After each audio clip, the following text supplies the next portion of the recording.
అందరికి నమస్కారం. గురుచరణ్ సింగ్ అని చెప్పేసి పేటీఎంలో వర్క్ చేస్తున్నా అని చెప్పేసి మా బేకరీకి సంబంధించిన దాంట్లో మా డేవిడ్ పేరు మీద లోన్ ఉందని నాకు కాల్ చేసింది. కాల్ చేస్తే నాకు సంబంధం లేదు కదా డేవిడ్ కదంటే, లేదా మీ మిస్సెస్ పేరు మీద కూడా ఉంది ఇదంతా అని చెప్పేసి ఎవరు నాకు ఫోన్ చేస్తే మాట్లాడి ఏంది ఇష్యూ అంటే, ఇక్కడ ఇష్యూ బాగాలేదు, ప్రాబ్లం అయింది, పేమెంట్ ఏదైనా ఉంటే చేస్తాడు డేవిడ్కి సంబంధించి నాకు నిన్న మంది ఇన్ఫర్మేషన్ తెలిసింది, దాని ఏమైనా ఉంటే నేను చెప్తా మీకు, ప్రాబ్లం లేదు అని 1 వీక్ బ్యాక్ చరణ్ సింగ్ అనే ఆయన వచ్చి నాతో మాట్లాడితే, నాకు టైం కావాలి, నీతో కాకపోతే మీ ఎయిర్ ఆఫీసర్స్తో నాకు అపాయింట్మెంట్ ఇప్పి నేను మాట్లాడుతా అంటే, లేదు ఆజ్కా రాత్ దేనా, మీరు పైసలు లేకుంటే నేను ఏం చేస్తా చూడు, బెంగళూరు పోయి మీ ఓన్ తీసుకొస్తా, మీ డేవిడ్ గారు ఎట్లుంటాడో చూస్తా అని చెప్పి అన్నాడు.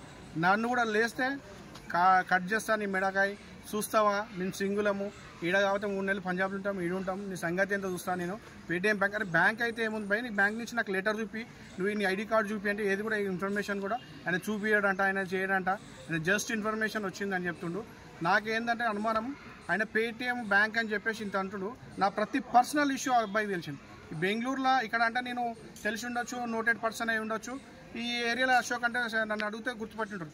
అదే మా డేవిడ్ బెంగళూరులో మా ఇంటి నెంబర్తో సహా, అతను ఇక్కడ పనిచేస్తుందో సహా ప్రతి ఇంటి నెంబర్, ఫోన్ నెంబర్, బెంగళూరులో ఉన్న మా బ్రదర్స్ది, మా ఫ్యామిలీ మెంబర్స్ది, మా అత్తగారిది, నాకు తెలిసిన ప్రతి మెంబర్ ఫోన్ చేస్తే వాళ్ళ నెంబర్లు చెప్తుండు, వాళ్ళ ఫోటోలు కొట్టి మాకు బ్లాక్మెయిల్ చేస్తుండు. మా ఇంటికి వెళ్ళి లేడీస్ దగ్గర ఇక చూడు మేడం ఒక గర్కు ఆయా బోల్కే ఫోటో పెట్టి బెదిరియడం, ఎట్లా లోన్ తీసుకుంటారంటే, అరే నైనా లోన్ తీసుకుని కడతారు వాళ్ళతో లేదు, డేవిడ్కి సంబంధించింది అది ఇష్యూ ఉంది, అది మాట్లాడతాం, సెటిల్ చేస్తాం. బెంగళూరు పోయి బెంగళూరులో డేవిడ్ని కొట్టి ఫోన్ గుంజుకొని వచ్చిండు.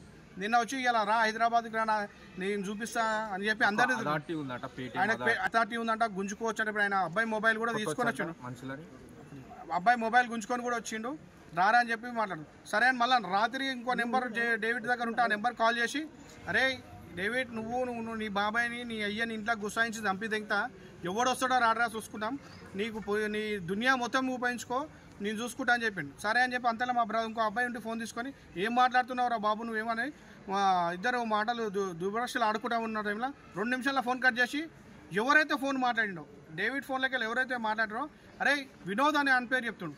మళ్ళీ ఇంకో 2 నిమిషాల్లో ఆయనకు ఫోన్ చేసి, మళ్ళీ వీడు మాట్లాడేసరికి నీ పేరు జీవన్ అంటే, ఆయన పక్కన ఉండదు ఎవరు, ఈయన పేటీఎం వ్యక్తి అయితే అంత పర్సనల్గా తీసుకోవాల్సిన అవసరమే ఉంది.